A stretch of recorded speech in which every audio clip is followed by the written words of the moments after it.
wena alande onke ezeka NCT. Siyabonga mfethu kakhulu, uyasebenza kakhulu. Mr. Mandla Ndlovu. Mr. Mandla Ndlovu. Mr. Mandla Ndlovu, Mr. Mandla Ndlovu, Mandla Ndlovu, he's from Ukhozi FM, umlaleli Ukhozi FM loyo. Mr. Mandla Ndlovu, Mandla Ndlovu, Mr. Mandla Ndlovu.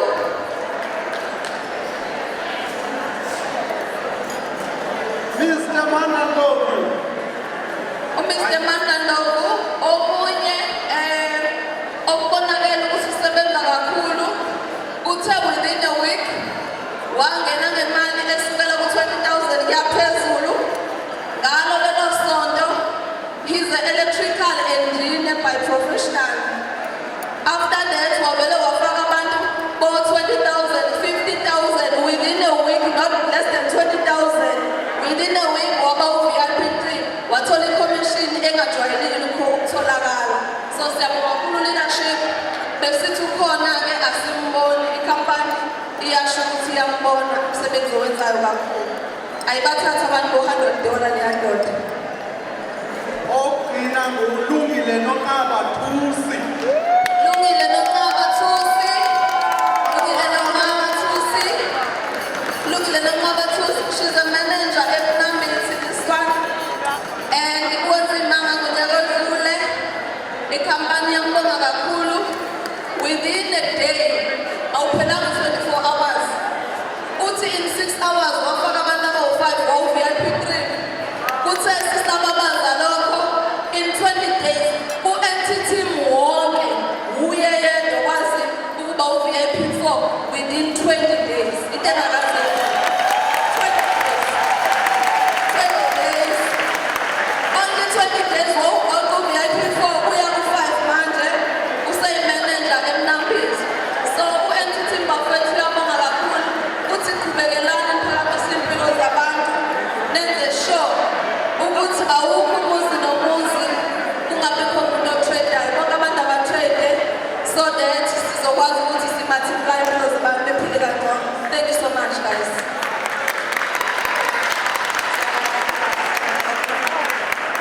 Ngaphandle nje ukuthi simose isikhathi siyabonga kakhulu guys. Ngizacela ukuthi babongema eze ngaphambili ezokwazi ukuthi asibizele ukuthi owethu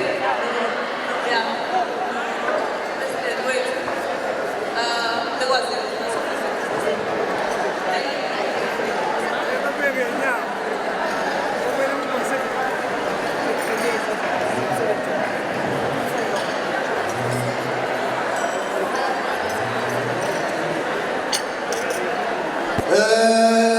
Is that right? Is that left? Ngicela ukubona abasuthi. Ngicela ukubona abalambile. Ngicela ukubona abafuna amadola. Ngicela ukubona abatradeayo. If you do, you'll get. If you do, awukhulume nalaba baya-understand nina amazi nina. If you do, you'll get. With NCT and RNK, now you. Asiphambe ngenyawo sonke. City Park. Ozo ngela bathe bekhiphe ifeni ngela bebuyelela ngaphambili. Nikijime bantu bam. Njengamanje, I will give the mic to director no CEO ukhona i-recognition abazoyenza before. Sanibonani? Injani? Naze naba.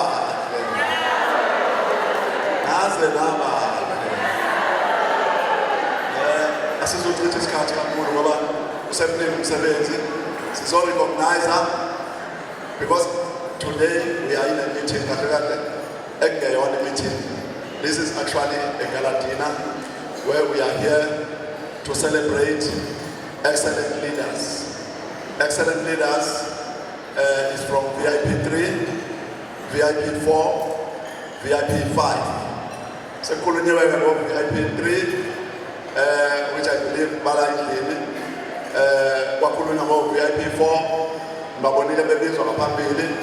Now we are calling our VIP 5, which I believe currently sibabizile abanye VIP 5 in our previous meetings, but today we are calling our VIP 5 about qualifier after the 20th of December 2025.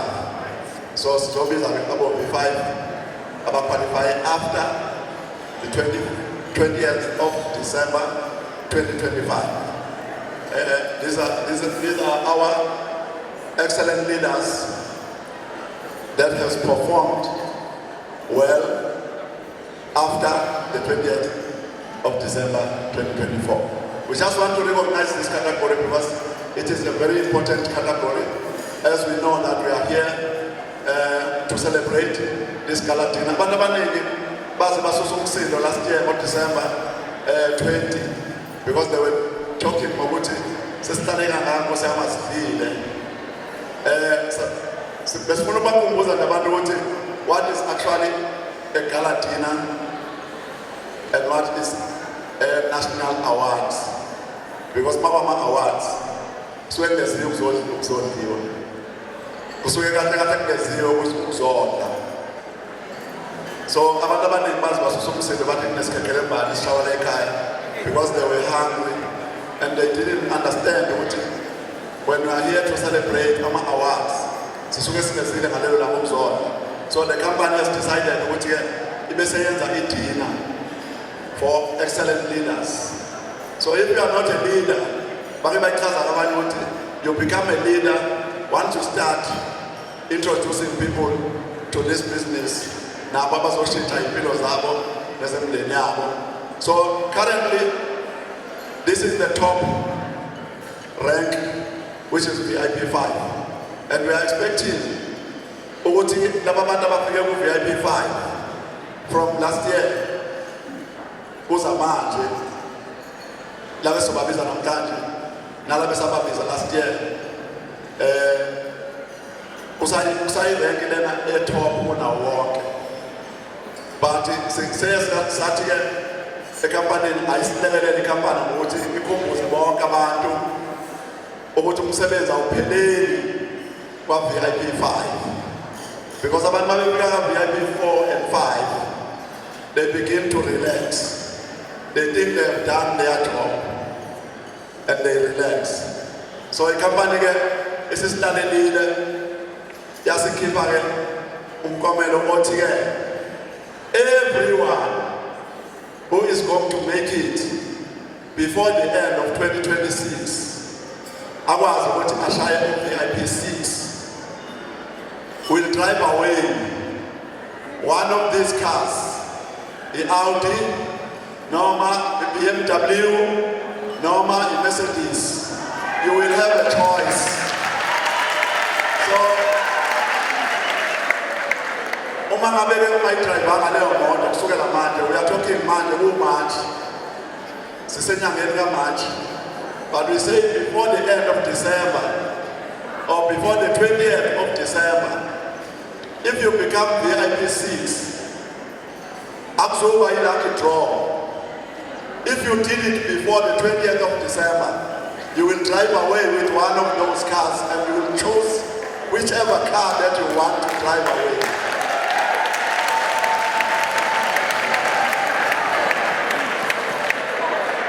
And it is up to you, because this car,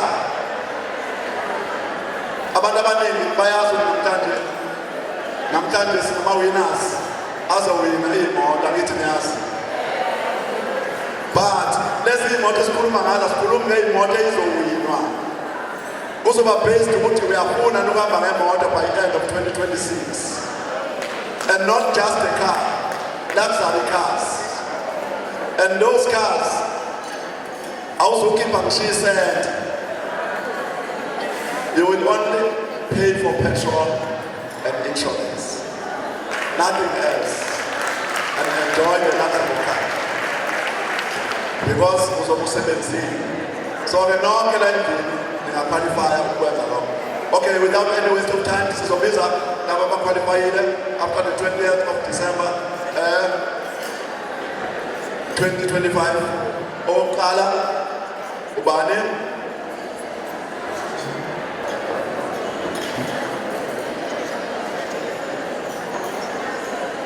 Protocol, because akufanele ngikhulume sekazi bonke abantu basebenza nami, because they are coming from different spheres kwi-life nama-careers abo. La khona odokotela, khona abameli, khona abantu abaqhamuka emaphalamende, khona abaqhamuka ey'nhlobonhlobeni zey'khundla abaqhamuka kuzona, khona abantu abapresenta amanye amabhizinisi esiwahloniphayo kakhulu i-South Africa yonke nangaphandle. So kubalulekile ukuthi sithi protocol observed. Kubalulekile ukuthi sikhulume nani, sinihloniphe, ngoba masikhumbula kanje uma sisuke emuva kancane nje sibuyele emuva sihlele. Ngithi mina leli bhizinisi akulona ibhizinisi elifana namanye, because leli bhizinisi lilethwe phakathi kwethu sonke ukuba lizopholisa amanxeba bantu abaningi. Mina ngicabanga ukuthi this is just a God's given opportunity. It is the opportunity that has been given to abantu abaphila la emhlabeni abesebelimele kakhulu ey'ntweni ey'hlukene kakhulu. Ingakho masikhuluma ngaleli bhizinisi kubantu abaningi baye bathi akubona kuloko okunye okufana nalokho okusilimazile, ngoba kuyenzeka ukuthi uke wazama kwezinye izinto, because emhlabeni unelungelo lokuthi siqhubeke nokuzama, zonke insuku siqhubeke sizame, sishayele la sishayela khona. Kodwa kuthiwa awumi ukuzama emhlabeni, ngoba nesipuni asimi ukuya emlonyeni. So uma ngabe uthi wena uyama ukuzama, usuke usufana nomuntu ofile. So kubalulekile ukuthi wazi ukuthi uma kade uzama ey'ntweni okuzama kuzona bekungekho wrong. uNkulunkulu une-plan yakhe ngaleli bhizinisi, ngoba uma ucabanga kahle akekho umuntu ongangami ngokwe-age ongaba umngani nomntwana ongamutembe uphila ntembe. Ingakho ngithi mina this was planned by God. This was planned. Ngoba uPilani esasuka esikoleni uthe mayesuka esikoleni bafuna ukuthi axhumane nabanye abangane abangangaye, but instead ukuna axhumane nabanye abangane abangangaye, he chose to be my friend. Nami I chose to be his friend since esuka esikoleni. Mina ke ngimthatha njengobaba wakhe, naye futhi umthatha njengobaba wakhe. Usuthi kumina ngithi mina uyindodana kumina, yena uthi ngubaba wakhe. Mayethi ngubaba kumina akaze achaze ukuthi ubaba uNgcobo. Angithi uyoze umuntu mayechaza uyethi ubaba uNgcobo, but mayebiza mina ukuthi baba kuphela, because ilokhu yaphuma esikoleni waphumela kumina, sahlala naye ngamtraina kwezinye izinto, but into engayifunda kuyona ukuthi he is a young man efanele ngimkhulise, but with honesty. So angizange ngithi lo mbala mhlawumbe ngenzeka ukuthi uza kumina ngoba efuna ukuthi mhlawumbe azoqola, noma mhlawumbe nami ngisebenzisa ukuthi ngimdala kuningi engikwaziyo kunaye, bese ngisebenzisa ukuba mdala nakuthi ulwazi lwami selithe xaxa. But ngathukele kumina njenge-message because leli businessman fika kuyena fika njenge-message. Okay, aqale ngamziba ngicabanga ukuthi usafana naloko okunye lokusizama yabo. Basho ukuthi akayeke ukuthi njalo mayishayisa emsebenzini ufonela mina mangabe ngithi ngiyamziba athi cha ngeke umziba ngoba yonke into engiyitholayo sihlalela phansi nawe futhi oyitholayo sihlalela phansi sobabili. So ingakho ngithi umngani bethu baqala esuke esikoleni mina ngivele ngimdala sengingenile kwi-industry ye-network sengibonile ukuthi ukusebenza akunayo umphumela ukuthi kube nokuyenzi noma ube nemali. Angithi mina ngaye emsebenzini nje i-career yami mina officially bengu-male but I decided ukuthi no lezi zinto lezi zokuloyo usebenzela abanye abantu ugcina sewufuna nokuntshontsha ngoba abanye awubameli ngeqiniso ngoba usufuna ukuthi kube khona imali eza ngakuwena manje uyomela umuntu fanele niqale nixoxe nobabili qala nalo muntu umele lo wakhe nami ngimele lo wami ukuthi ubani esifuna ukumwinisa bese sidla imali. Uyabona ke leyo. So bekukhona lokugebengu bokukhombisa ukuthi asimi ngeqiniso. So kubalekile ngagcina sekubona ukusebenza kahle akuyona into efanele ngabe abantu abaningi bagxila kuyona bese bengabi nawo u-extra income eceleni noma i-sideline income. Ngawushiya umsebenzi ngagxila kwi-network marketing. I-network marketing iyona engibone ngayo ukuthi ukusebenza akufani nokwenza i-network. So ngase ngigxila full time kwi-network kusukela ngabo 1998 kusukela lapho nje angizange ngisaphinde ngenze enye into ngaphandle kokuthi ngenze i-network. Ila ngarealize akhona ukuthi leli gama elithi salary kusho ukuthi lalimele ukuthi bribery. Yabo bribery isizathu sokuthi ngithi lethi bribery ingoba mawususebenza ugcina usocomfort emsebenzini uzogcina usuthi kukwenu.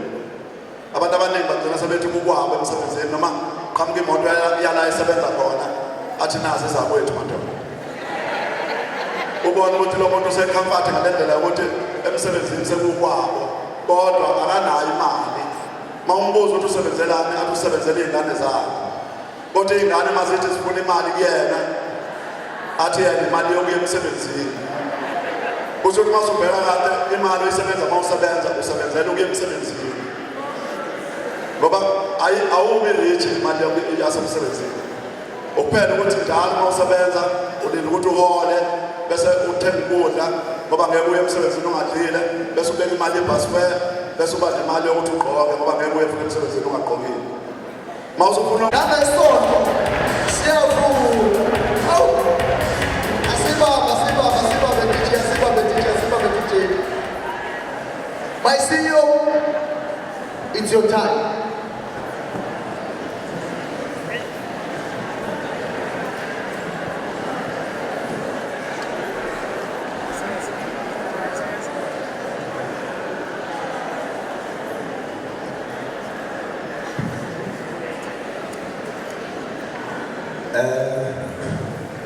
Angiphinde ngibingelele bonke abantu eThekwini. Dear team leaders, good evening everyone. Ngiyabona lana sibaningi abanye basuka endaweni leyo Nigeria, abanye basuka koBotswana bayingxenye yalomsebenzi esihlangane ngawo namhlanje. Nibusisekile nonke, ngiyanithanda lezo.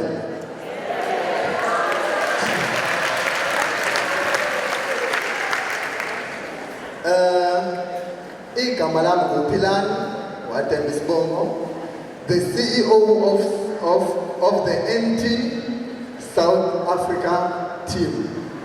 Ngiyanibingelela nonke, ngiphinde nginibingelele. Ngiyabonga ukuziphatha kwenu abakwa-NT team abawubanga umsindo. Yona into engiyithandayo ngayo leyo, nisiphathe kahle, ngiyanithanda lezo.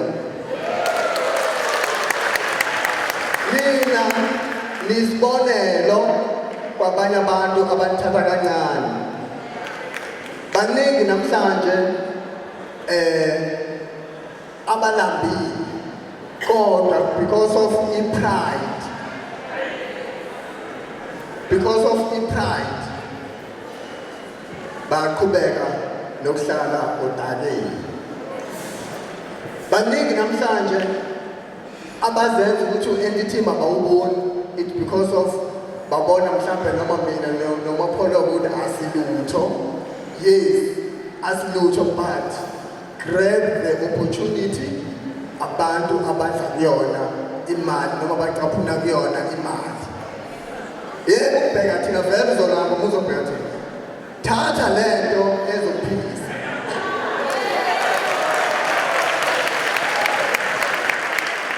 So everyone here today represents the core group within the entity. Okusho nina nibaluleke ngendlela esimangaliso njengoba siholde le meeting for ama excellent leaders.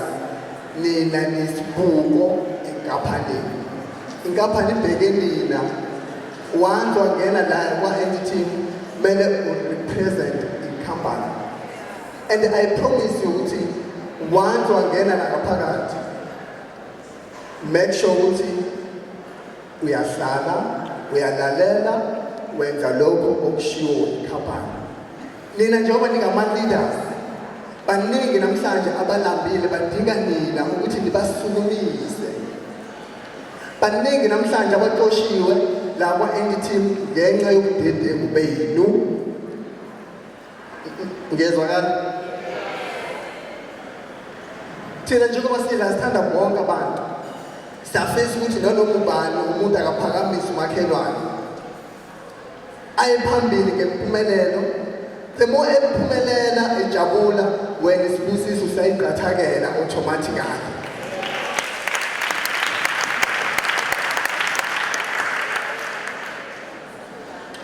Bangabe sibheke emuva noma looking back over this period, entity has grown step by step. Bakwethu, let me tell you something. U-entity mawuvela wasuka wagcuma waba mkhulu ngendlela oyiyona namhlanje. Uqalela phansi wadevelop wakhula. Lapha asikho kwi-ready-made system. Yonke into esiqala namhlanje siyayibuilda idinga thina ukuthi siyibuild. That is why siyakhula usuku nosuku. Namhlanje u-entity number 1 global financial market because of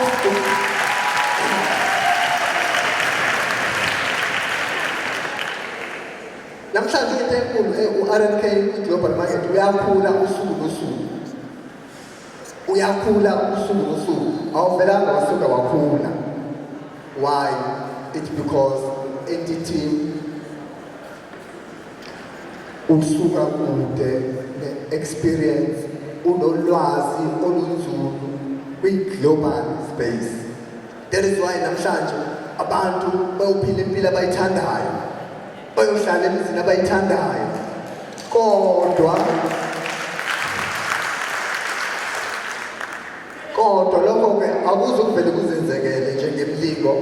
Udinga ukusebenza.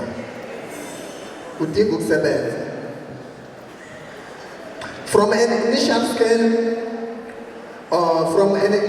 small scale beginnings to a gradual structured system, from a scattered stage to one that now has clearly structured direction and rhythm. The brand has been growing, the market has been expanding, and the system has been continuously improving. Sekuzokhala cricket ke manje, kukhala amakhwele kwenzeke yonke into. Before we do anything, ngizocela again u-National Director no-CEO bengijoyine lapha estage. Baseza estage wonke umuntu okuyi-management, wonke umuntu, wonke okuyi-management oyi-manager sasa namhlanje ngo-10 sine-managers meeting is compulsory. Sizwana zalana is compulsory.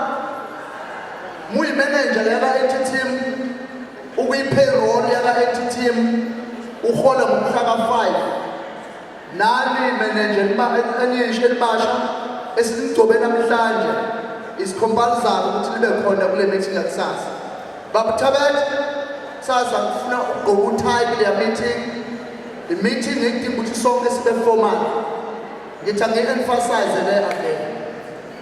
So njengamanje we about to announce ama-winners wethu, but before sekuyi-winner kungaba kubi pholoba Tembe ukuthi singambizi okuyena owaba yikhawina yethu yokuqala ngoDisemba. Lowo angazi-ke namhlanje noma uzoza engathi lasithemba ongathi useyafa eza phambili, angazi-ke namhlanje uzohamba kanjani. Let us welcome Kosikhona Mkhulu Mashelela, the car winner of 2025 December last year. Simshayisa pheze fika phambili.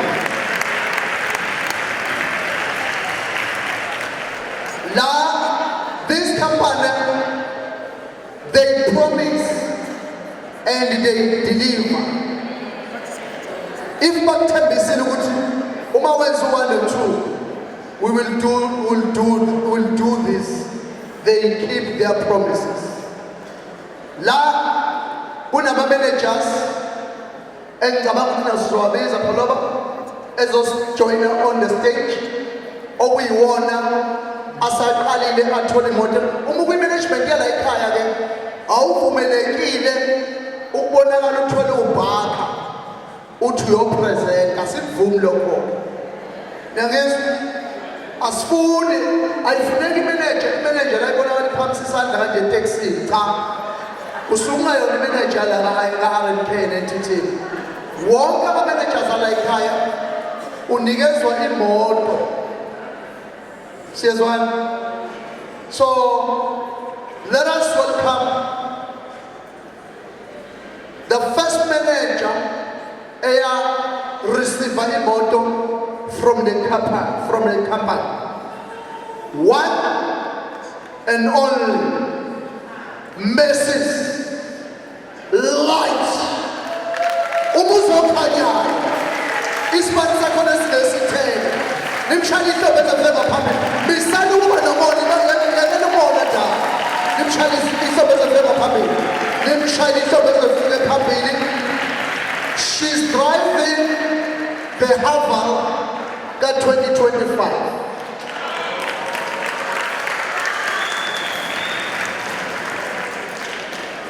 Another one, again, we have another manager, the second manager, receive imoto from the company. Ngithe, this company iyathembisa besenze njani? Akuwona manga business. Akusona lezinto lezo kuthiwa thenjiswa iphesheya akusekho.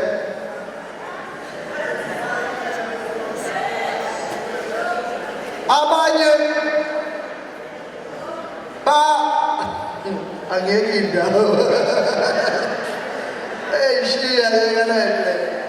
Let us welcome the second manager yalaka eTTM and R&K eyanikezwa imoto isanda ukuthola imoto ayaqeda ngisho u2 months awukapheli ithola imoto. One and only phakathwayo Prince Gume. Nimshayisa bese phela phambili njengoba Prince Gume the manager yaseGoli yaseMidrand. There is a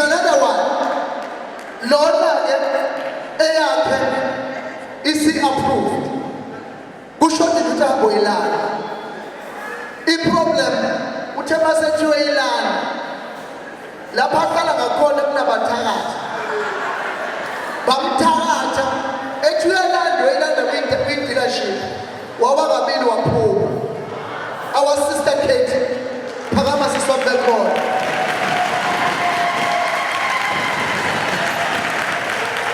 After a recover, she's going to fetch her car. No Maubo, no Zibayo, no Maufuni, no Amba.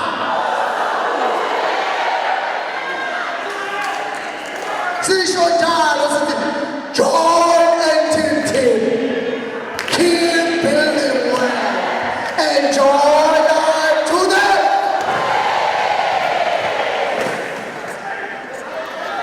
Sisochi isito. When ukhalelane.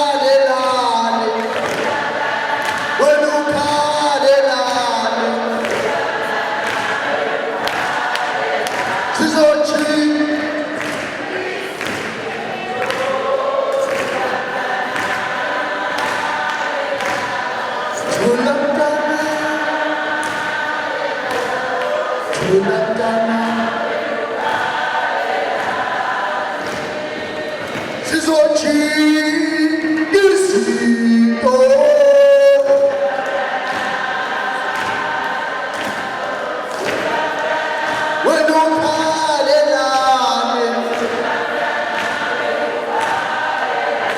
If you do,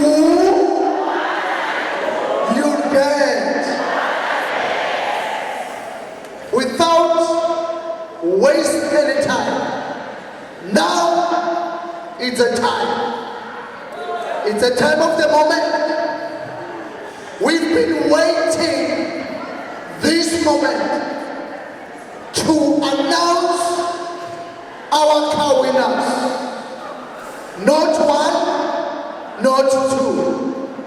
After this celebration, after this nominations, we will go out and take a pic of lezi moto zila ngaphandle.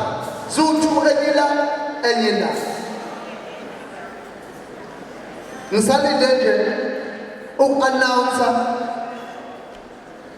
I will ask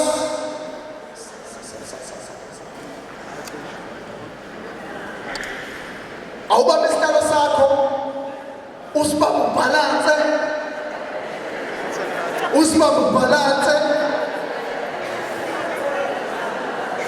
Njengamanje we are about to announce the first car winner. Ngicela masibiza lo muntu omqala liphakame ngenyawo likikize lishama khwele jabulela omunye umuntu ukuze izinto ezinhle ziku okuhle nomusa kuyoku. Our first car winner.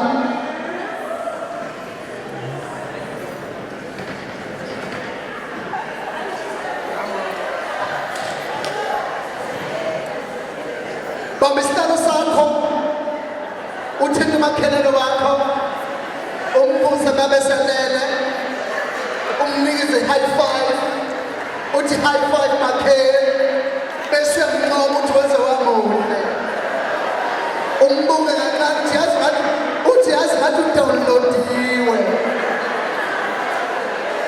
Let us call our first car winner.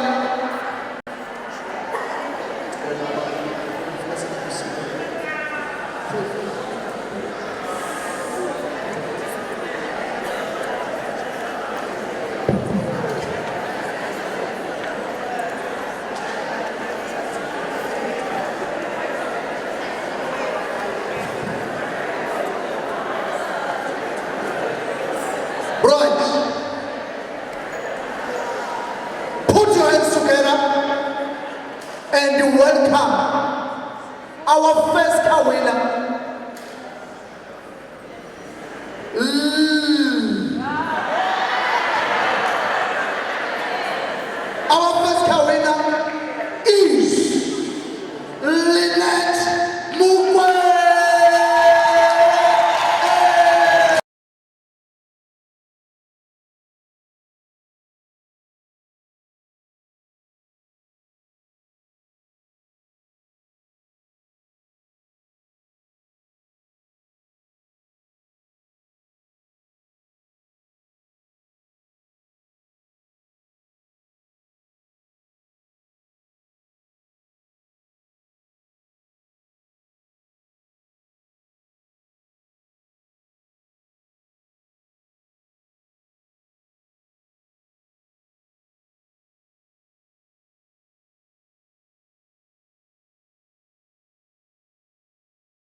It's getting hot. It's hot. Can I take off my coat?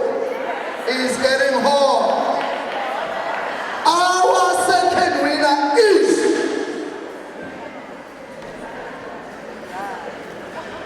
Kando Yema.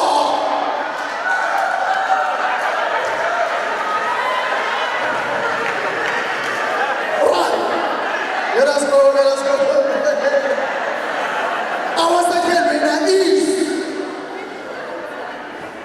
one and only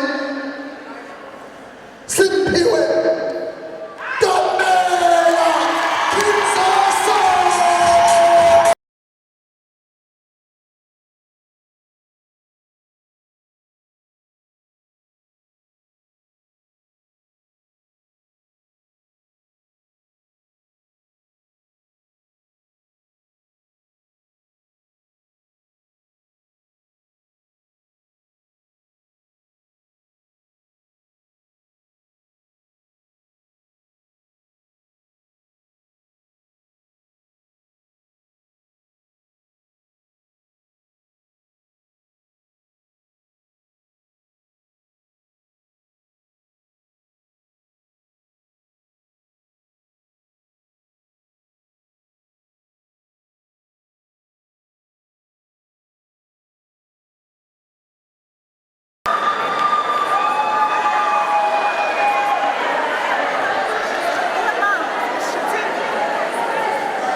Let us take the pictures. Well done. Well done. We are the new owner of Toyota. You're not going to pay any cent. It's yours. The only thing that will be paying is petrol finishing. Well done, Kinsoso. You are the new owner of the car. Don't expect any call from Polomo, from Pilane to ask you to pay something. The car is free of charge, is yours. These are our winners.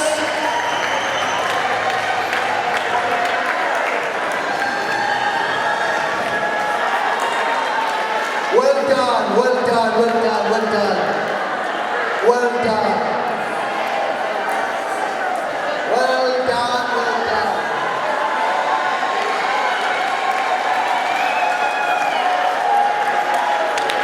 No. Ooh. No.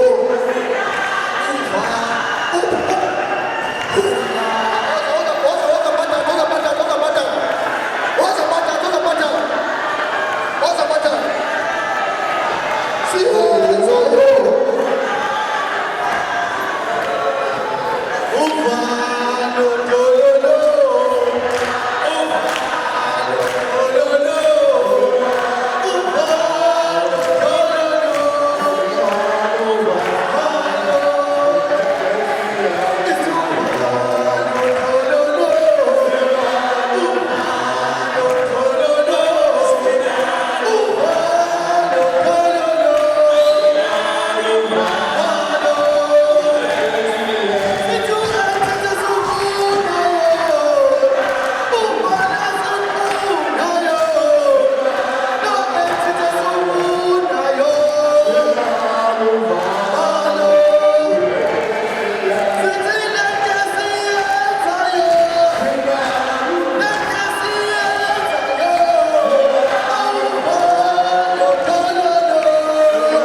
Awusize. Yebo. Siyabonga. Ayishaya ikhawu. Siyabonga. Nazo. Iyo le. Iyo. Nabo ke. NTT bafowethu, NTT RNK. Iyo le. Baba. Yeah, entity miyafezekisa. Yeah.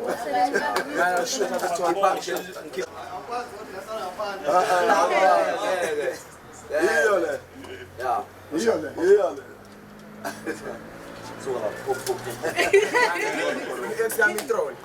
le. Nabo ke. nanoma yini esenzayo asikhohlisi umuntu ikampani iyadeliver whatever esenza baningi abantu abasazohlomula iy'moto ey'ningi ngoba sifuna inhloso yethu ukuthi sipromote i-bank lapha sona investment kodwa sizopromotha i-bank nanoma bani umuntu une-chance ukuthi naye ayihlomulela imoto yakhe mahhala angakhiphi ngisho isente ngiyakubongela mfowethu Ngikhipha ngalutho bafowethu. Bonke labahleli bethu bafowethu akusikenywa lapho bafowethu, akusikenywa siphila ngayo imali. ungena emakethe thathe Bafowethu siphila ngayo imali bafowethu abantu abajoyine bezenzele bafowethu amadola beyeke indaba yokuhubha nerandi la izinto engenamali. Entity promises. Yeah. Entity delivers. Yes. Yeah, asisitokoza. Inokwesitolo la. Manje mazoswana usuyiwinele nje nansi imoto ya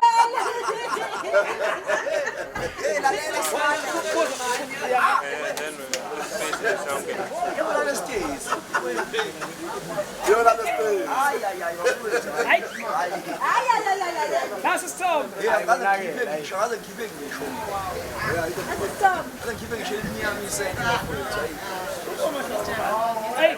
Siyabongela bafowethu, siyabonga kakhulu bafowethu, siyabonga.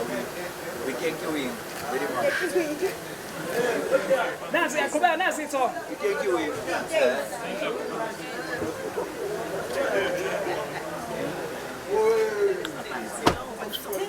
Hayi bo igcwele uthethe.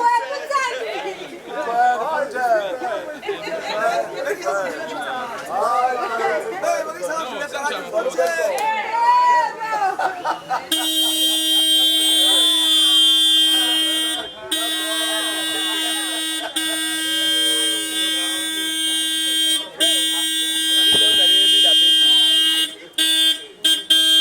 bafethu ngiyabingelela igama lami nguSiphiwe Ntombela odume noma waziwa ngelikaZoso. So namhlanje bafethu bengizothatha ongokwami ngomsebenzi bafethu engwenzelwe abantu noma engwenzelwe yibhenki RNK and NTT okuyi-trading bafethu siya-trade la. So namhlanje bafethu usuku olukhulu kakhulu njengoba ke ngiwinele imoto Toyota Starlet Cross brand new into engakhokha isidalo. So ngiyabonga nje kakhulu bafethu bafethu lempahla ngabatshela ngajoyina bafethu ngomhla kaFebruary ngabatshela abantu ngathi bafethu okuyibona babengifakile kule business ngabatshela ngathi ngeke ngikwazi ukuthi abantu ngibafake ebhizinisini noma ngeke ngikwazi uku-introduce leli business ebantwini ngoba ngisafisa ukubona ukuthi iyenzeka yini. So ngathi mase kwenzekile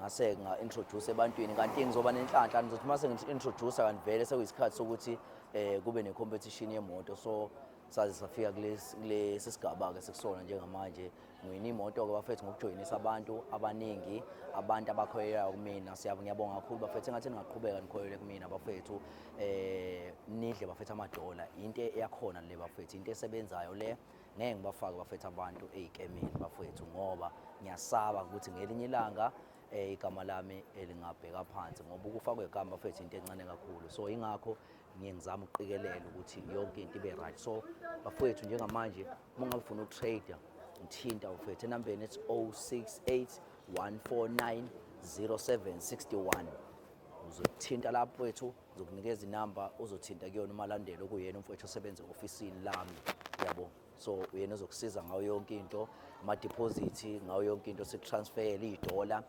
sikutransferele irandi liyedoleni bese li-reflecta kwi-account yakho. Awudliwa kule nkampani le awudliwa wafethu kule trading le ingoba imbuzi uyayinikezwa yokuthi kumele utrade kanjani, ama-signal ngo-1, ama-signal ngo-5, sik-5 uphini kube right yonke into. So bafethu after 45 days imali yakhe isuke isiphindaphindiwe, okusho ukuthi umuntu no-6,000 rand ungakwazi ukuthi ungithinte. Umuntu ono-6,000 rand kuphela ungangithinti uma ungenayo imali engango-6,000 rand.